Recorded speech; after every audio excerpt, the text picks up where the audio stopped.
Naaresto ang isang kabilang sa regional target list ng Regional Philippine Drug Enforcement Agency 6 Regional Special Enforcement Team sa isinagawang drug bypass operation sa Barangay Ilawod, Barotac, Nuevo, ito lamang ika-13 ng Oktubre taong kasalukuyan.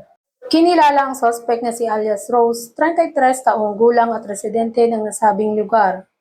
Ayon sa barangay, kapitan ng Barangay Ilawod na siya ring ina ng sospek, dati nang nakulong si alias Rose sa Maynila dahil din sa pagkakasangkot sa iligal na droga.